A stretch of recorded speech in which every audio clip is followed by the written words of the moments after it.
لا إله إلا الله لا إله إلا الله বহুদের যুদ্ধের মধ্যে যখন নাকি সাহাবায়ে কিরামের উপর আক্রমণ অনেক কঠিন হলো, আল্লাহর হাবিব সাল্লাল্লাহু আলাইহি ওয়াসাল্লামের উপর আক্রমণ করার জন্য চেষ্টা করতেছিল।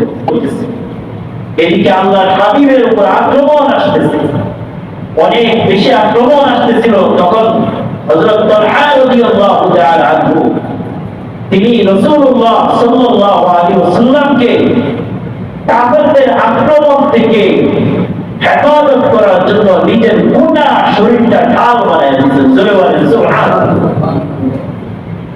কিতাবের মধ্যে আছে আল্লাহর হাবিব সাল্লাল্লাহু আলাইহি ওয়াসাল্লাম তখন যখন ঢাল হয়ে গেছে, রাসূলকে পিছ দেন নাই, বরং নিজের মুখ রাসূলের দিকে দিয়ে দিয়েছেন। রাসূলকে আক্রমণ করার জন্য কাফেররা তীর নিক্ষেপ করতেছিল। হযরত তালহা রাদিয়াল্লাহু তাআলা গায়ের মধ্যে তীরগুলো ঢুকতেছে, তারপরে একটু নড়াচড়া করেন নাই।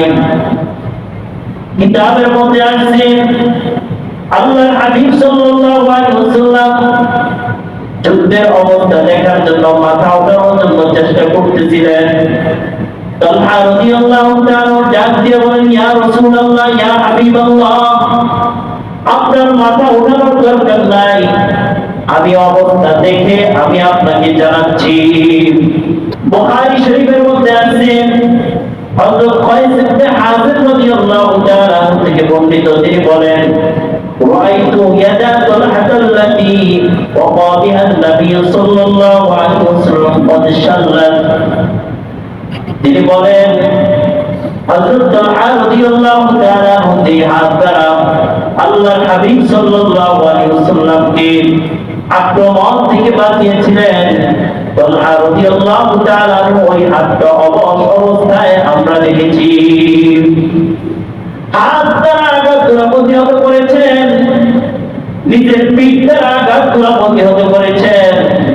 অন্য হাদিসের মধ্যে আছে তালহা রাদিয়াল্লাহু তাআলার শাহাদাতের পর দেখা গেল পিঠের মধ্যে 70টারও বেশি তীর তালহা রাদিয়াল্লাহু তাআলার পিঠের মধ্যে ঢুকেছিল। এতগুলো তীর পিঠের মধ্যে ঢুকেছে, তারপর নবীকে ছেড়ে যান নাই। নবী করিম সাল্লাল্লাহু আলাইহি ওয়াসাল্লামের শরীরের মধ্যে একটা আঁচড় লাগুক সহ্য করেন নাই, বরং সবগুলা তীর নিজের পিঠের মধ্যে, নিজের তীরগুলা পিঠের মধ্যে সব ঢুকেছে, তারপর ছেড়ে যান নাই। হাত দ্বারা আঘাতগুলা প্রতিহত করেছেন, রাসূলকে মাথা উঠাতে দেন নাই। হযরত যায়েদ ইবনে তাসিনা রাদিয়াল্লাহু তাআলা আনহু তিনি আরেকজন সাহাবী। আবু সুফিয়ান রাদিয়াল্লাহু তাআলা আনহু তিনি তখন ইসলাম গ্রহণ করেন নাই। পুরো এক সময় হযরত যায়েদ ইবনে তাসিনা রাদিয়াল্লাহু তাআলা আনহু আটক হয়ে গিয়েছিলেন। আবু সুফিয়ান তরবারি হাতে নিয়ে যায়েদ ইবনে তাসিনা রাদিয়াল্লাহু তাআলা আনহুকে ডাক দিয়ে বলল, যায়েদ, তুমি যদি নবী মুহাম্মদুর রাসূলুল্লাহ সাল্লাল্লাহু আলাইহি ওয়াসাল্লামের পর্দাটা এনে দিতে পারো, তাহলে তুমি এই জায়গা থেকে মুক্তি পাইয়া তুমি তোমার পরিবার পরিজনের কাছে যাইতে পারবা, আরাম আয়েশের সাথে তুমি জীবন যাপন করতে পারবা। আর যদি না আনো তাহলে তোমার পর্দাটা হয়ে দিব, চিরতরে তুমি তোমার পরিবার পরিজন থেকে আলাদা হয়ে যাইবা।